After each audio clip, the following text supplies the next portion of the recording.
La plus grande économie du monde affronte une entreprise privée de télécommunications. Beaucoup considèrent qu'il s'agit d'une bataille qui n'est pas très équilibrée.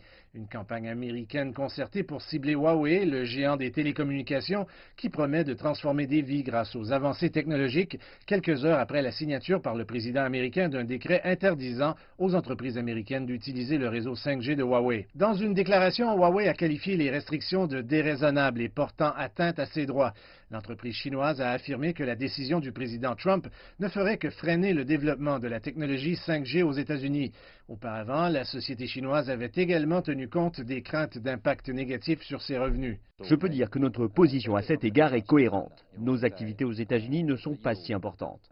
En raison de nos activités mondiales, tout changement dans un pays a peu d'impact sur nos activités dans leur ensemble. Les États-Unis et quelques autres pays estiment que Huawei constitue une menace pour la sécurité, une accusation qui, selon de nombreux experts, n'est pas étayée par des preuves. Le fondateur du laboratoire des médias de MIT, Nicholas Negroponte, a également remis en question ces accusations, qualifiant le décret de la Maison-Blanche visant Huawei de décision géopolitique.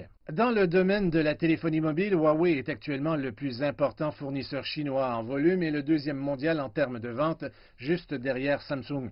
La compagnie produit certaines des puces les plus avancées au monde, y compris celles des téléphones mobiles et des processeurs d'intelligence artificielle. Mercredi, Huawei a dévoilé une base de données nationale d'intelligence artificielle nommée GhostDB, qui combine des données et des renseignements et intègre des capacités d'intelligence artificielle dans des bases de données. Mais le joyau de Huawei, semble-t-il, c'est la prééminence de la société en matière de technologie 5G. En janvier, la société a lancé la première puce au monde spécialement conçue pour les stations de base 5G. Huawei a déclaré que la technologie appelée Tiangong supportera les réseaux 5G simplifiés et le déploiement de réseaux à grande échelle dans le monde entier.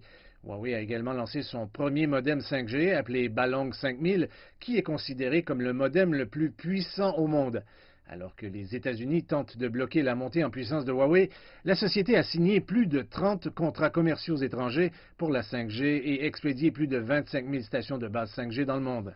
Selon les experts en matière de nouvelles technologies, la 5G est indispensable au développement de la technologie du futur. Une campagne destinée à bloquer cette évolution est donc vouée à l'échec.